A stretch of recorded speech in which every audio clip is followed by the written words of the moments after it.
Қазіргі жазушылар одағына неге көңіліміз толмай жүр? Осы жөнінде азырақ айта кетейін.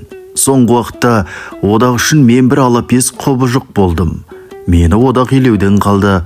Мен осы одақты өз қолыммен құрып, талай жылдар осы мекемені басқарған адам емеспін бе?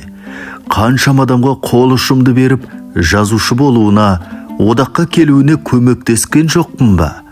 Бұл одақты өз үйім деп санаймын. Бірақ осы үйім мені есептен алып, қатардан шығарып тастады. Бірде-бір советтің мүшесі емеспін. Жазушылар одағы осы уақытқа дейін бірде жиналысына шақырған емес. Одаққа баратын жолым кесілгендей болды. Мен де жұмыс істегім келеді. Осындай күш қайратым бар кезде мен де пайдамды тигізгім келеді. Бірақ мені ешкім елемейді. Неге? Одақтың бұл бағыты дұрыс емес деп санаймын. Менің пәтерім қазір одақтың бір секциясына айналғандай болды. Басқа жиналатын жеріміз жоқ. Бұл қалай? Әлде біз сияқты шалдар әдебиетке кесірін тигізе ме? 60-тан асқан, қартайған адамның қажеті жоқ деп қай жерде айтылып, қай жерде жазылған екен? Жазылса, соны көрсетіңдерші маған. Бұрынғы президиум болса, осының бәрі болар ме еді? Бүгінгі сақ-түйек сөз, ұрыс-керістің бәрі де болмас еді.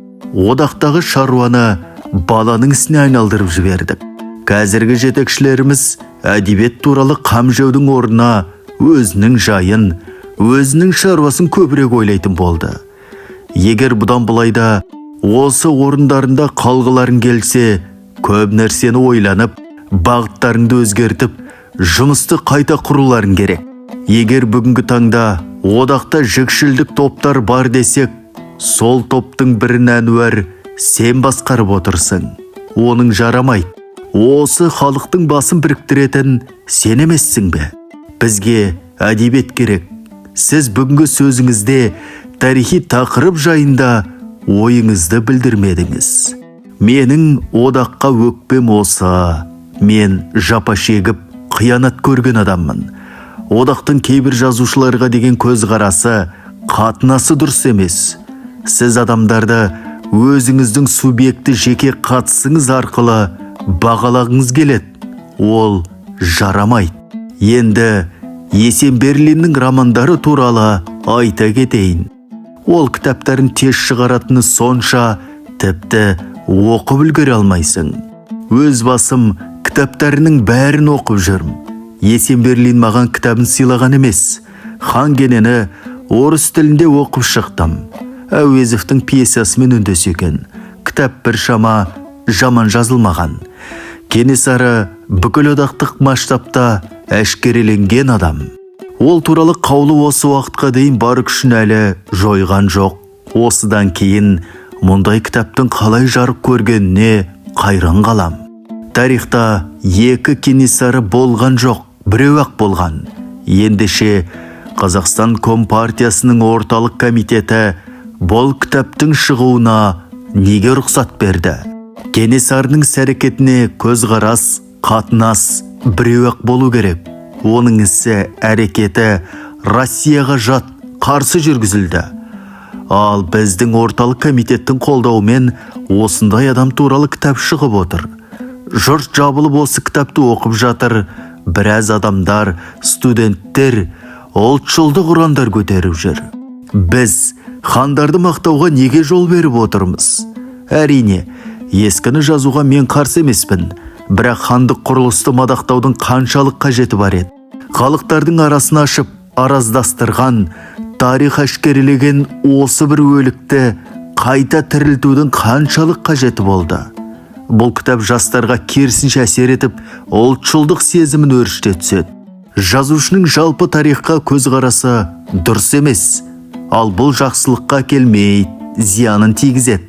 Сіз инженерсіз. Тарихтан гөрі өзіңіз жақсы білетін өндірісті жазбайсыз ба? Ханның сізге керегі не?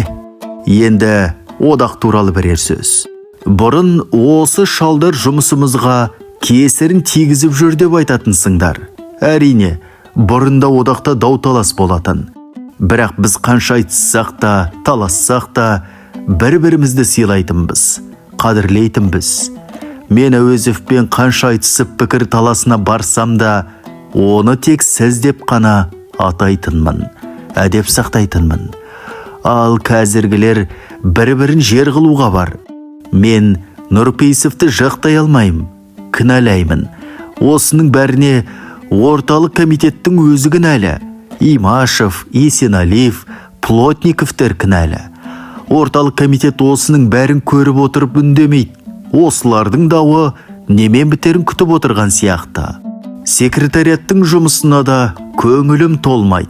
Секретариаттың мәжілісіне шақырылудан қалғам. Жұрттың бәрін шақырат, бірақ мені керек қылмайды.